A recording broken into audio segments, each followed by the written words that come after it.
अस्सलामुअलैकुम दोस्तों और साथियों, उम्मीद है आप लोग खैरियत से होंगे। आज के सवालों जवाब के सिलसिले में खुश आमदीद। पहला सवाल पूछा है शौकत अली साहब ने। उनका ये कहना है कि what about vaccination of the age group 60 to 64। ये शायद सवाल इनके शौकत अली साहब के जहन में इसलिए पैदा हुआ है कि अक्सर हम बात करते हैं किसी खबर में आता है कि 60 साल से ज़ायद उम्र के जो लोग हैं उनके लिए वैक्सीनेशन का आगाज़ हो गया, और बाज़ औक़ात आता है कि 65 ईयर से ज़ायद उम्र के जो लोग हैं वो अपने आप को इनरोल करवाएं और रजिस्टर करवाएं। और फिर ये भी कहा जाता है कि जो ट्रायल्स हैं वो 18 से 60 साल के उम्र के लोगों के दरमियान हुए थे, तो इसलिए ये सवाल शायद पैदा हुआ है शौकत अली साहब के जहन में। बेसिकली 60 साल की जो एज ब्रैकेट है उसके बाद से जितने भी लोग हैं वो अब रजिस्टर अपने आप को करवा रहे हैं और उनको करवाना है। 1166 का जो नंबर है उस पर SMS भेजेंगे अपना नेशनल आइडेंटिटी कार्ड नंबर, और वहाँ से फिर उनको रिस्पांस आ जाएगा और उनको बता दिया जाएगा कि कौन सा वैक्सीनेशन सेंटर उनको करीब तरीन है और उनको सूट करता है। तो 60 साल से ज़ायद उम्र के जितने भी लोग हैं उनकी रजिस्ट्रेशन का आगाज़ हो चुका है, और जैसे ही एस्ट्राजेनेका की वैक्सीन पाकिस्तान में आ जाएगी, जो कि मार्च के पहले हफ्ते में एक्सपेक्टेड है 28 लाख डोजेस, तो उनको लगाने का अमल शुरू हो जाएगा। तो 60 प्लस की रजिस्ट्रेशन स्टार्ट हो चुकी है। एक सब्सक्राइबर हैं या व्यूअर कह लें, वो उनका नाम है खान बाबा। उन्होंने पूछा है कि फाइजर की कौन सी वैक्सीन है और can you explain side effects of the for the diabetics. जो फाइजर की वैक्सीन है खान बाबा, उसका नाम है mRNA 1273, और ये मैसेंजर RNA वैक्सीन है। और ये हमारा जो कोरोना का जो जेनेटिक मटेरियल है उसको लिपिड नैनो पार्टिकल के अंदर लपेट के या रैप करके उसको हमारे मसल में डालती है, और जिसके बाद हमारा जो इम्यून सिस्टम है उसके खिलाफ एंटीबॉडीज बनाता है। तो जो आपका ये पूछना है कि कौन सी है वो, तो उसका नाम है mRNA 1273, और ये मैसेंजर RNA की टेक्नोलॉजी है।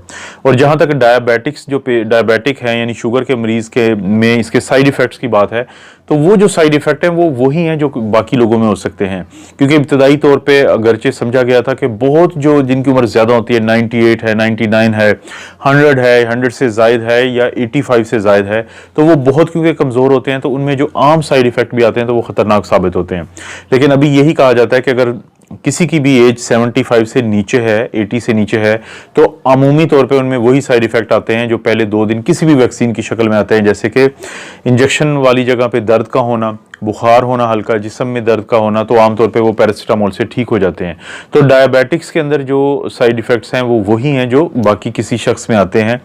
लेकिन आप जहन में रखें कि जिनकी उम्र ज़्यादा है, जिनको कोई ना कोई रिस्क फैक्टर है, लेकिन उनकी उम्र बहुत ज़्यादा नहीं है, जैसे 90 प्लस नहीं है या पाकिस्तान की कैटेगरी में 85 प्लस नहीं है, तो उनको सेफली ये वैक्सीन दी जा सकती हैं। एक क्वेश्चन पूछा है नबीला मुर्तज़ा ने, विच वैक्सीन इज़ बेस्ट। अगर हम पाकिस्तान के कॉन्टेक्स्ट में बात करें, जो मेरा अपना एक सोच है, ज़ाहिर है मैं इतने अरसे से जो ये कोरोना वायरस है और जो इसकी बीमारी है और जो वैक्सीन है उनके ऊपर मैं वीडियोस भी बना रहा हूँ और बहुत ज़्यादा पढ़ना पड़ता रहा है अभी तक। अब अगरचे मैं अपना फोकस चेंज कर रहा हूँ और आहिस्ता आहिस्ता मेरी कोशिश है कि मैं कोरोना को छोड़ के बाकी जो बीमारियों के ऊपर अपना जो फोकस करूँ और पढ़ाई ज़्यादा उधर करूँ। लेकिन जो अभी तक मेरी असेसमेंट है इस बारे में वो ये है नबीला, कि पाकिस्तान को जो सूट करती है या पाकिस्तानियों को जो सूट करती है उनमें के साइनोफॉर्म है, उसमें एस्ट्राजेनेका है, उसमें कैनसाइनो है, उसमें स्पुतनिक वी है। अभी तक मेरी अपनी असेसमेंट है कि पाकिस्तानियों को ये जो वैक्सीन है ज़्यादा सूट करती है, क्योंकि जो मैसेंजर RNA की टेक्नोलॉजी की है, एक तो हमें अभी अवेलेबल नहीं होगी और दूसरा शायद उसके खिलाफ ज़्यादा लोगों को हो के पता नहीं कोई प्रॉब्लम ना बन जाए। अगरचे दुनिया में जितने भी अभी तक हुए हैं ट्रायल्स, उसमें बहुत ज़्यादा कोई साइड इफ़ेक्ट नहीं आ रहे, सिवाय कोई एनाफाइलैक्टिक वो रिएक्शन जिसको हम इडियोसिंक्रेटिक कहते हैं, जो किसी में भी हो सकते हैं, कहना मुश्किल होता है। तो पाकिस्तानियों को साइनोफॉर्म, कैनसाइनो, स्पुतनिक वी, एस्ट्राजेनेका ये वैक्सीन बहुत सूट करेंगी इंशाल्लाह। आगे है पारो टेक्निकल गुरु, ये जो है उनका नाम है।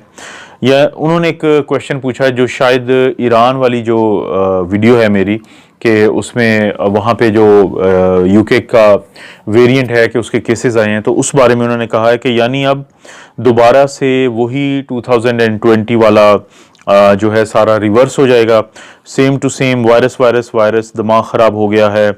मैं तो यानी अब लगता है कि ये सब झूठ है। ज़ाहिर है ये आप का जो ये कहना है, हम में से हर बंदा इस चीज़ से वाकई तंग है, बल्कि पूरी दुनिया में यही अब सोच है कि जब एक चीज़ को, इसे हम कहते हैं बेसिकली कंडीशन हेल्पलेसनेस। वो कंडीशन हेल्पलेसनेस एक ऐसी कैफियत है कि जब हमें बार बार किसी कैफियत से गुजरना पड़े तो एक वक्त आता है कि हम खुद को बिल्कुल बेबस महसूस करते हैं। लेकिन मेरी जो अपनी अंडरस्टैंडिंग है वो ये है कि नहीं, 2020 की तरह 2021 बिल्कुल भी नहीं होगा, और मुझे लगता है कि हम बड़ा आसानी से अब इससे निकल आएंगे। किसी भी, ये जो आपको बताने का मकसद होता है, ये जो वीडियोस बनाने का मकसद होता है, मुझे खुद पता है कि मैं नेगेटिव अगर कोई वीडियो बनाता हूं तो वो आप लोगों को पसंद नहीं आती, लेकिन मैंने आपको बस इन्फॉर्म करना होता है कि ये एक डेवलपमेंट हो रही है।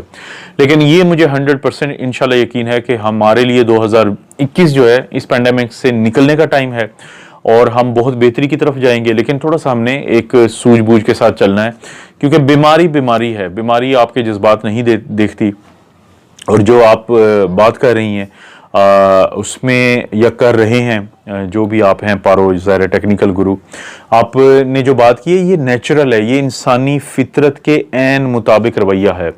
मतलब मैं भी अब उस स्टेज पे आ चुका हूं कि मेरा 1% दिल नहीं करता कि मैं कोविड के बारे में बात करूं, और मैं बड़ा खुश होता हूं जब कोविड के बारे में कोई खबर नहीं होती, तो क्योंकि मैं वो टाइम फोकस कर सकता हूं, वो टाइम दे सकता हूं उस काम की तरफ जो मैं करना चाहता हूं, जो कि कोविड के अलावा काम है। लेकिन जब कोई ऐसी खबर आ जाए जो आप लोगों से शेयर करना ज़रूरी होती है, तो फिर वो शेयर करना पड़ती है, चाहे वो बहुत सारे लोगों को बुरी लगे, बशमूल मेरे, क्योंकि मुझे बिल्कुल भी पसंद नहीं है अब कोविड पे बात करना। लेकिन क्योंकि कुछ डेवलपमेंट्स होती हैं और मैं मुसलसल काम करता रहा हूँ इस चीज़ पे बहुत अरसा, तो मैं उस चीज़ को टूटने नहीं देना चाहता। वरना मेरी कोशिश यही है, और मैं आप लोगों से भी कहता हूँ दुआ करें कि कम से कम खबरें आएँ और कम से कम मैं आप लोगों से शेयर कर पाऊँ। हुज़ैफ़ा खान, उन्होंने पूछा है कि भाई इस वैक्सीन से नज़ला ज़ुकाम और एलर्जी ठीक हो सकता है? हुज़ैफ़ा, ये कोविड की वैक्सीन है, और इसका जो आपने कहा है कि इस वैक्सीन से नज़ला ज़ुकाम, अगर तो आपका मकसद है कि इन्फ्लुएंज़ा की जो बीमारी होती है, जो फ्लू की बीमारी होती है, उसका वायरस अलहदा होता है, ये वायरस अलहदा है। लेकिन देखा यह गया है कि जब कोविड आया है तो उसने बाकी जो वायरसेस हैं उनको मौका नहीं दिया, लेकिन सेकंड जो वेव है पाकिस्तान में जिसको कहते हैं, उसमें जो मैंने तो देखा है कि मेजॉरिटी केसेस आम फ्लू के थे, आम इन्फ्लुएंज़ा के थे, जो कि 2 से 3 दिन में ठीक हो जाता है सबको। लेकिन अगर आपका जो सवाल है कि ये वैक्सीन उसके खिलाफ, नहीं, ऐसे नहीं होता, क्योंकि हर वायरस या हर बैक्टीरिया या हर जरासीम के खिलाफ जो वैक्सीन होती है वो उसी के खिलाफ एंटीबॉडीज बनाती है। मोहम्मद खान साहब, जो और एलर्जी का जो आपने पूछा है, तो एलर्जी का कि एक अलहदा बीमारी है और उसका कोई ताल्लुक है नहीं इस चीज़ से। मोहम्मद खान साहब जो है उन्होंने पूछा है कि सर एस्ट्राजेनेका की जो वैक्सीन है उसकी डोजेस किस तरह दी जाएंगी और पाकिस्तान में कैसे दिया जाएगा, क्योंकि मुख्तलिफ जो उनका ये कहना है कि स्टडीज़ हैं या मुख्तलिफ रिपोर्ट्स आती रहती हैं कि जैसे कि बरतानिया ने क्या किया कि अपनी जो एस्ट्राजेनेका की या फाइज़र की वैक्सीन को भी उन्होंने 3 महीने बाद दिया, और इसी तरह से जो कनाडा है वो भी यही सोच रहा है। और पिछले दिनों मैंने इजराइल की स्टडी शेयर की थी कि उन्होंने भी गैप को बढ़ाया है। तो इस पॉइंट ऑफ व्यू से शायद आप पूछ रहे हैं, तो अभी तो फिलहाल यही है कि जो ट्रायल्स में हुआ था कि 3 हफ्ते के बाद सेकेंड डोज दी गई थी।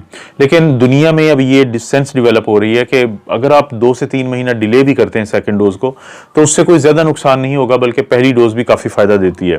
लेकिन मेरा ये ख्याल है कि जो पाकिस्तान में फ़िलहाल ये प्लान है कि वो 3 हफ्ते के बाद ही दूसरी डोज देंगे। लेकिन अगर लगा कि डोजेस बहुत कम है तो शायद वो पहली डोज के बाद दूसरी डोज को थोड़ा सा डिले करें, यूके की तरह कि 12 हफ्ते तक कर दें 3 हफ्ते की बजाय। लेकिन अभी फ़िलहाल जो हमें बताया गया है कि जो 3 हफ्ते के बाद ही दूसरी डोज लगेगी। लेकिन अगर उसमें कोई चेंज होती है तो मैं आप लोगों से ज़रूर शेयर करूँगा। इरशाद बेग साहब ने एक मैसेज किया, काफ़ी डिटेल में मैसेज किया था, लेकिन मैं मुख्तसर पढ़ देता हूँ और कोशिश करता हूँ इसका जवाब भी दूँ कि इस बात का जवाब दें कि जहाँ डॉक्टर हजरात कोरोना वैक्सीन की हमायत करते हैं, जैसे मैं तो बिल्कुल करता हूँ हमायत, और वहीं पंजाब की वज़ीर सेहत जो हैं यास्मीन राशिद साहिबा, इस वैक्सीन की साइड इफेक्ट की बात करती हैं, लेकिन जो मैं हमायत करता हूँ वो मशरूत हमायत है, जिसका मैं जिक्र कर देता हूँ अभी। तो और भी उन्होंने डिटेल में लिखा है कि बिल गेट्स का जिक्र किया है कि उसने भी कोई प्लस माइनस बात की है। इनका ये मैसेज पढ़ने के बाद, अच्छा पहले जो मैं ये जवाब दे दूं कि मैं मशरूत हमायत कैसे करता हूँ। मैं ये कहता हूँ कि वो लोग जिनको कोविड होने के बाद जान जाने का ज़्यादा डर है, तो पहले उनको वैक्सीन ऑफर करें, उनको उसकी प्लस माइनस बताएं, और अगर वो राज़ी होते हैं, वो लगवाना चाहते हैं, तो उनको लगाएं। हर शख्स के पीछे ना जाएं, क्योंकि उससे वाकई काफ़ी ज़्यादा शकूक व शुबहात पैदा होते हैं। और जहाँ तक यास्मीन राशिद की बात है, आपका जो ये मैसेज पढ़ने के बाद मैंने फिर डबल चेक किया, क्योंकि मेरे आंखों के सामने से उस वक्त ये खबर गुजरी थी, मैंने बहुत ज़्यादा इसको इम्पोर्टेंस नहीं दी।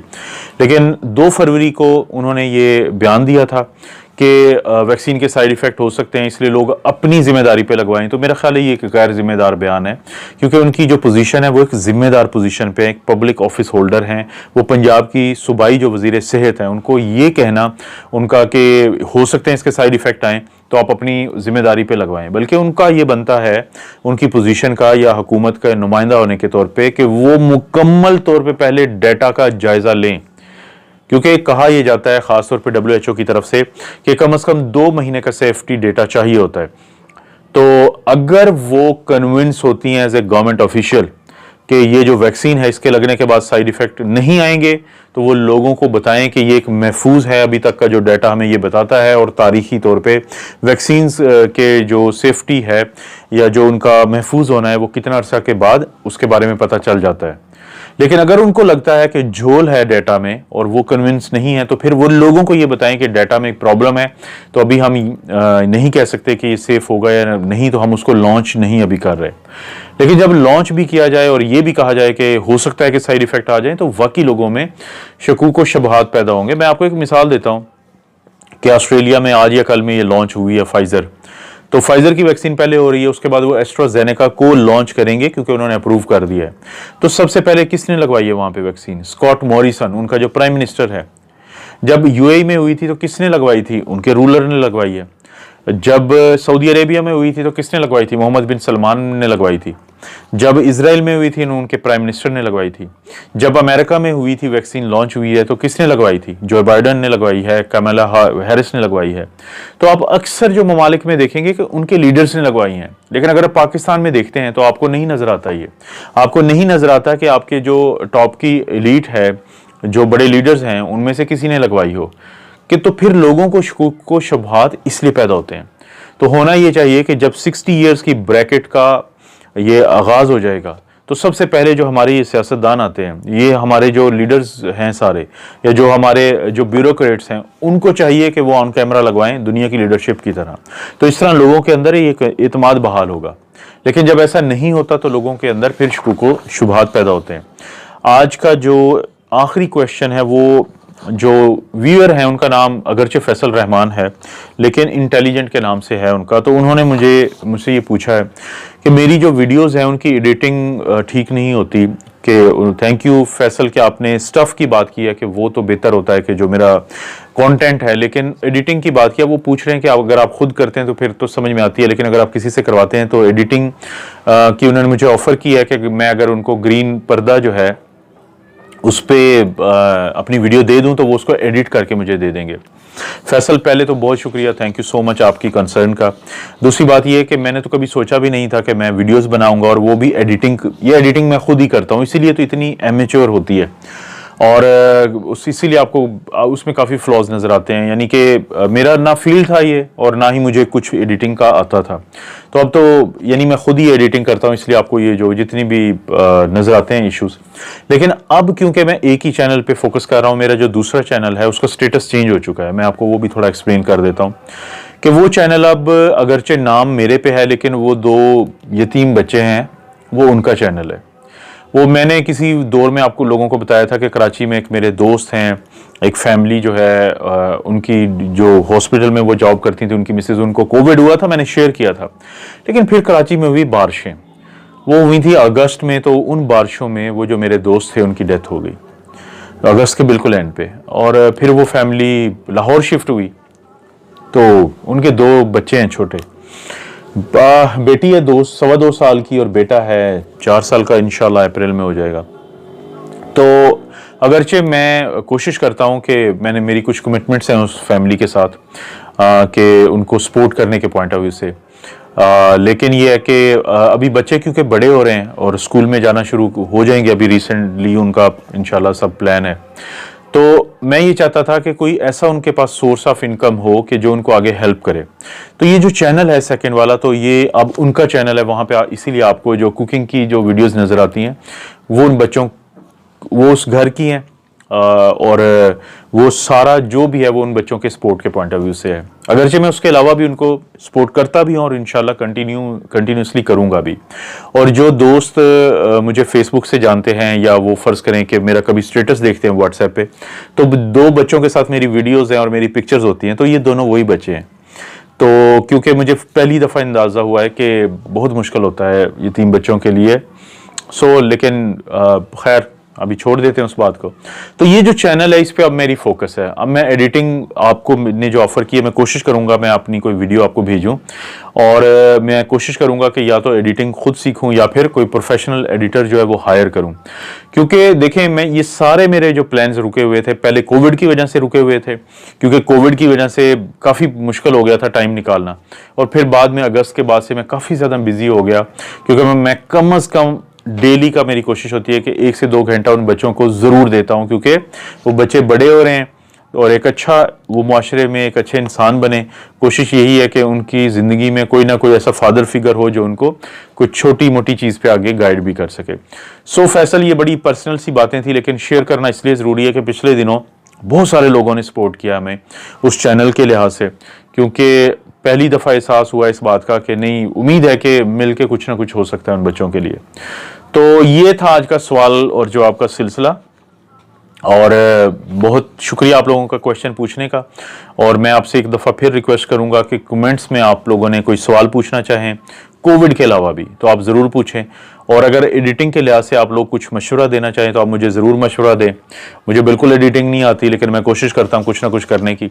और मैं आप लोगों से एक सवाल पूछना चाहता हूँ कि कोई मुझे तरीका बताएं कि बाज़ दोस्त जो हैं अगर व्हाट्सएप पे वो मुझसे कोई क्वेश्चन पूछते हैं, तो मैं उनकी जो ऑडियो है उसको कैसे मैं अपने इस चैनल पे सवाल जवाब के सिलसिले में डाल सकता हूं। तो ये प्लीज़ मुझे ज़रूर कोई मशवरा दें दोस्त। मैंने बड़ी कोशिश की है इस चीज़ को गूगल करने की और तलाश करने की, लेकिन अभी कोई जवाब नहीं मिला। दोस्तों, कोशिश करूंगा कि आगे मुख्तसर से सवाल जवाब का सिलसिला जारी रहे।